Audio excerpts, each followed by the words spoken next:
with the latest on that. When we talk about the Udaipur beheading probe, sources have informed that the threat calls that Kanhaiya received, Kanhaiya was not the only person who received these calls from a foreign number, that too. What are you hearing from your sources? What are the details of this latest development?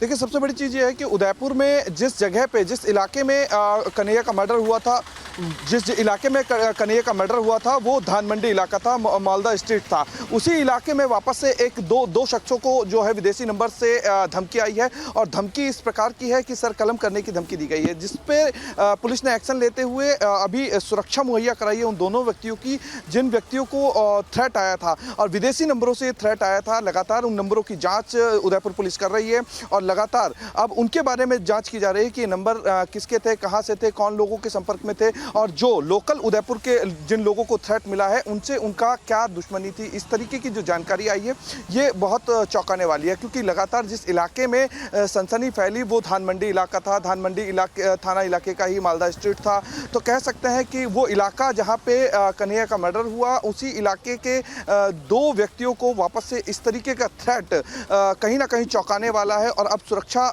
एजेंसियां जो हैं वो कहीं ना कहीं सतर्क हुई है। उन दोनों नंबरों की जांच की जा रही है कि वो विदेशी नंबर कहां के थे, किस मतलब कि किस देश के थे, क्यों वो इस तरीके की धमकी देना चाहते थे। इन दोनों ही शख्स जिनके ऊपर थ्रेट आया है, जिनको थ्रेट मिला है, उनकी जानकारी जुटाई जा रही है कि क्या उन्होंने नुपुर शर्मा का समर्थन किया था, या क्या वो कन्हैया के टच में थे, क्या उन्होंने कन्हैया को लेकर के मतलब कि सपोर्ट किया था। इन तमाम पहलुओं पर जांच जारी है। बहरहाल सुरक्षा जो है उन दोनों ही व्यक्तियों की बढ़ा दी गई है, उनके परिवार वालों की बढ़ा दी गई है, और अभी जांच एजेंसियां इसी मामले में जुटी हुई है कि आखिर थ्रेट क्यों और किस लिए दिया गया था। Well, Amandeep, when we talk about Kanhaiya Lal, well, he said that ever since he retweeted something, he had said that the tweets were not even sent by himself. That was when the threats began. Tabhi se threats aana shuru hua. What about these people? Does the investigation reveal anything that they have also tweeted? Is there any indication of that kind?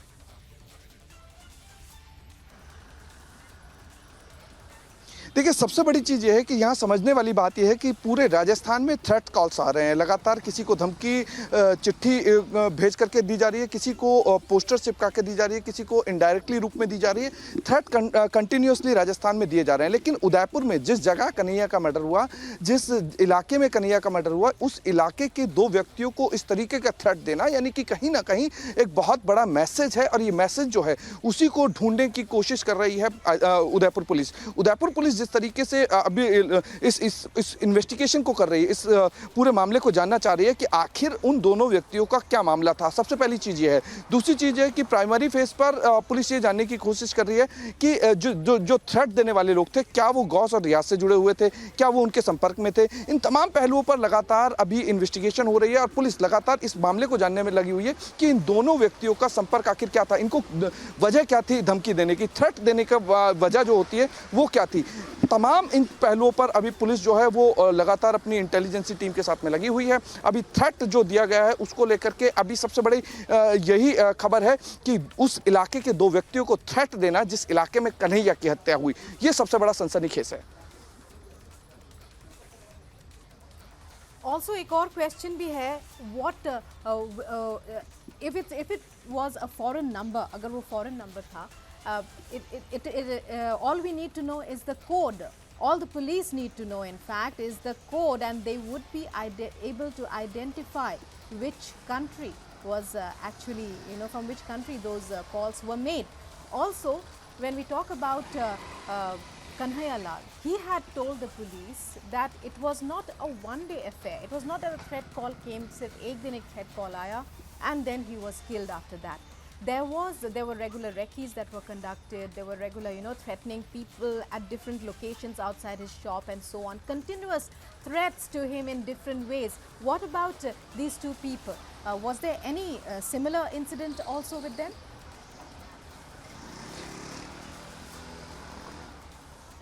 देखिए, बिल्कुल, जहाँ तक कन्हैया की बात है, कन्हैया को लगातार धमकियाँ मिल रही थी और जिस तरीके से उसको कॉल पे धमकियाँ मिल रही थी, उसका रेकी किया जा रहा था। रेकी करने के बाद में वो लगातार अपनी शिकायत जो है वो उसने पुलिस को भी दी थी।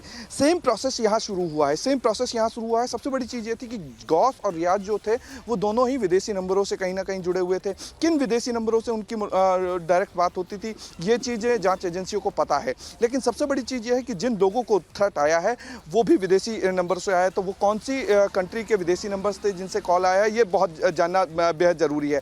दूसरी चीज़ ये है कि कहीं न कहीं प्राइमरी फेस पे ये पुलिस को पता लगा है कि थ्रेट जो दिया गया है वो किस लेवल पे दिया गया है।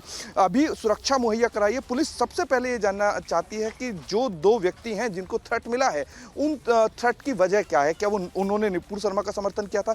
क्या उन्होंने इनडायरेक्टली कन्हैया के बारे में पोस्ट की थी? क्या उन्होंने कन्हैया का परिवार का साथ दिया था? क्योंकि लगातार उसी इलाके के 2 व्यक्तियों को अब थ्रेट देने का मतलब ये है कि वो लोग कौन थे, किस लोगों ने उन लोगों को सपोर्ट किया होगा और क्या ये कन्हैया से जुड़े हुए लोग हैं जिनको थ्रेट मिला है। तो ये तमाम वो चीज़ें हैं जो अभी पुलिस जांच कर रही है। सूत्रों ने ये बताया है कि जिन 2 शख्सों को थ्रेट मिला है, उनको पुलिस ने अभी सुरक्षा मुहैया कराई है। सबसे पहले प्राइमरी फेस पर पुलिस ये जानना चाह रही है कि ये नंबर किसके थे, इन नंबरों से कोई इंडियन जुड़ा हुआ है कि नहीं है, क्या ये वही नंबर है जिन ग्रुपों में रियाज और गौस जुड़े हुए थे।